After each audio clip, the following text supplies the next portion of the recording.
என்பதற்கு ஆதரவாக நான் நிலையெடுத்திருக்கிறேன். For everyone, for all crimes, at all times, at all places, irrespective of caste, color, creed or religion and region and under all circumstances. சாதி, சமயம், வண்ணம், இடம் இவை எதுவாக இருந்தாலும் சரி, எந்த குற்றமாக இருந்தாலும் சரி, எந்த நேரத்திலாக இருந்தாலும் எந்த இடத்திலாக இருந்தாலும் மரண தண்டனை கூடாது என்பதை சொல்வதற்கே நான் வந்துள்ளேன். The Sikh religion advocates compassion. சீக்கிய சமயம் கருணையை போதிக்கிறது. And forgiveness. மன்னிக்கும் குணத்தை வலியுறுத்துகிறது. And a chance to reform oneself. ஒருவர் தன்னைத்தானே திருத்திக் கொள்வதற்கான வாய்ப்பை தர வேண்டும் என்று கருதுகிறது. You may not know, but in the 40-year rule of Maharaja Ranjit Singh from 1799 to 1839, not a single person was given the death penalty. உங்களுக்கு தெரியுமோ தெரியாதோ, மகாராஜா ரஞ்சித் சிங் 40 ஆண்டு காலம் ஆட்சி புரிந்த போது ஒருவருக்கு கூட மரண தண்டனை விதிக்கப்படவில்லை. Even the person who attempted to kill him, to kill the ruler of the state, was not given the death penalty. நாட்டின் அரசரை கொலை செய்ய முயன்றவனுக்கு கூட மரண தண்டனை விதிக்கப்படவில்லை. According to my information, 133 countries of the world have abolished death penalty. நான் அறிந்தவரை உலகத்தில் 133 நாடுகள் கொலை தண்டனையை ஒழித்து விட்டன. Very recently, Philippines, where the crime rate is much more than India, has abolished it. அண்மையில் இந்தியாவை காட்டிலும் குற்ற விகிதம் கூடுதலாக இருக்கிற பிலிப்பைன்ஸ் நாடு மரண தண்டனையை ஒழித்து விட்டது. Just as was ably explained by the previous speaker, the lawyer from Delhi, TADA and POTA do not offer adequate criminal jurisprudence system for death penalty prisoners. இதற்கு முன் பேசிய தில்லியைச் சேர்ந்த வழக்கறிஞர் இங்கே எடுத்து காட்டியது போல படா சட்டமும் பொடா சட்டமும் மரண தண்டனை விதிக்கப்பட்டவருக்கு போதுமான நீதியியல் வாய்ப்பினை வழங்க தவறுகின்றன. I wish to tell you certain things regarding the judgments that have been delivered in the last few years. கடந்த சில ஆண்டுகளில் வழங்கப்பட்டிருக்கிற தீர்ப்புகளை பற்றி சில செய்திகளை நான் உங்களுக்கு சொல்ல வேண்டும். In the case of Keher Singh வழக்கில் the evidence against him is that his wife the wife of Byan Singh says that I saw two people talking to each other on the terrace of my flat. Keher Singhக்கு எதிரான வழக்கில் இருக்கிற ஒரு சாட்சியம் என்னவென்றால் பியான் சிங்கின் மனைவி சொல்கிறார், மாடியில் இரண்டு பேர் பேசிக் கொண்டிருப்பதை நான் பார்த்தேன் என்கிறார். அதுதான் சாட்சியம். She only saw them talking. She did not hear them. அவர்கள் பேசுவதை பார்த்தாரே தவிர என்ன பேசுகிறார்கள் என்பதை கேட்கவில்லை. That was enough for the Supreme Court of India and the entire Indian judicial system to hang Keher Singh. Keher Singhை தூக்கிலிடுவதற்கு இந்திய உச்சநீதிமன்றத்திற்கும் இந்தியாவின் நீதித்துறை அமைப்பு முழுவதற்கும் இந்த ஒரு சாட்சியம் போதுமானதாக இருந்தது.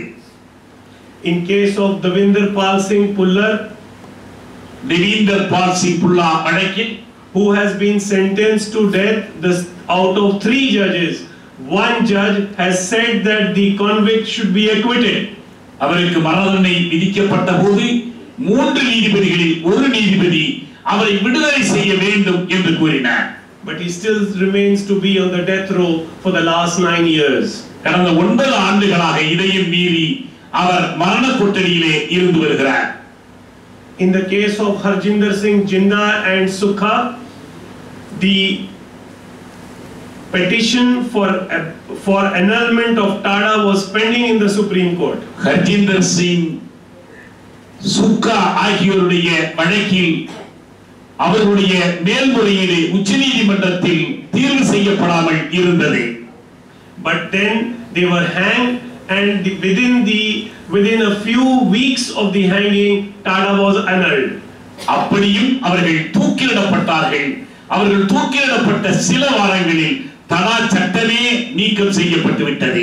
Muhammad Afzal Guru was not allowed lawyers of his choice. Mohammed Afzal Guru தான் விரும்பிய வழக்கறிஞரை அமர்த்திக் கொள்வதற்கு அனுமதிக்கப்படவே இல்லை. Just as has been very appropriately pointed out by one of the speakers before me, that Tada and Pota confessions have been accepted in Periyarivalan's case, but otherwise the Supreme Court says that Tada and Pota are not applicable. எனக்கு முன் பேசியவர்கள் பொருத்தமாக இங்கே எடுத்து காட்டியது போல தடா சட்டத்தின் படியான வாக்குமூலங்கள் உச்சநீதிமன்றத்தில் ஏற்றுக்கொள்ளப்பட்டுள்ளன. மறுபுறத்தில் அதே உச்சநீதிமன்றம் தடாவில் இந்த வழக்கு உட்படாது என்றும் தீர்ப்பெழுதுகிறது. This is nothing but shameful. இது வெட்கத்துக்குரியது, வேறொன்றும் சொல்வதற்கில்லை. But we must understand here as to why this happens. ஏன் இப்படி நிகழ்கிறது என்பதை நாம் புரிந்து கொள்ள வேண்டும். I think that post facto national considerations come into play. எனக்கு தோன்றுகிறது நிகழ்ச்சி நடந்ததற்கு பிறகு தேசிய கண்ணோட்டங்கள் இங்கே முன்னுக்கு வந்து விடுகின்றன. In case of புல்லாவின் வழக்கில், in case of Professor Davinder Pal Singh Pullar, பேராசிரியர் தேவிந்தர் சிங் பால் புல்லாவின் வழக்கில், the Supreme Court and the government of India did not honor the extradition proceedings under which he was deported from Germany. இந்திய உச்சநீதிமன்றமும் இந்திய அரசும் எந்த குற்றவாளி ஒப்படைப்பு ஒப்பந்தத்தின் கீழ் அவர் ஜெர்மனியிலிருந்து கொண்டு வரப்பட்டாரோ அந்த ஒப்பந்தத்தின் விதிகளை மதித்து நடந்து கொள்ளவில்லை. And the lawyers who were contesting the case told me that the judges were very clear till the day of the judgment that either he will be acquitted or a very lesser sentence will be given. ஒன்று அவர் விடுதலை செய்யப்பட்டு விடுவார் அல்லது அவருக்கு குறைந்த தண்டனையே வழங்கப்படும் என்று இந்த வழக்கை விசாரித்த நீதிபதிகள் தெளிவாக இருந்தார்கள் என்று இந்த வழக்கை நடத்திய வழக்கறிஞர்கள் என்னிடமே சொன்னார்கள். But to the misfortune of the young teacher, on the day of the judgment, an act of violence happened in Delhi. ஆனால் அந்த இளம் ஆசிரியருக்கு சோகம் நேரிடுகிற வகையில் தீர்ப்பு வழங்கப்படுவதற்கு முன்பு தில்லியில் ஒரு வன்முறை செயல் நடைபெற்றது. The two judges quoted that violent incident in the judgment to justify sentencing him for death penalty. அவருக்கு மரண தண்டனை விதிப்பதற்காக நீதிபதிகள் அன்று தில்லியில் நடந்த அந்த வன்முறை செயலை தங்கள் தீர்ப்பிலே ஒரு ஆதாரமாக எடுத்து காட்டினார்கள்.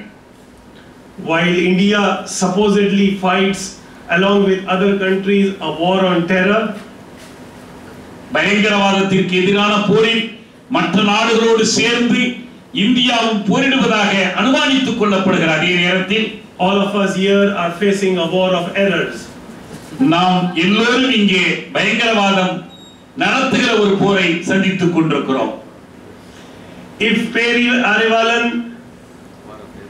is sentenced to death, then people will stop buying 9-volt batteries. பேரறிவாளனுக்கு மரண தண்டனை விதிக்கப்பட்டால் 9 வோல்ட் மின்கலங்களை மக்கள் இனி வாங்க மாட்டார்கள். Then poor teachers like his father will stop sending people for engineering studies. அவருடைய தந்தையை போன்ற ஏழை தந்தைமார்கள் மகனை பொறியியல் கல்வி படிப்பதற்கு அனுப்பாமல் நிறுத்தி விடுவார்கள்.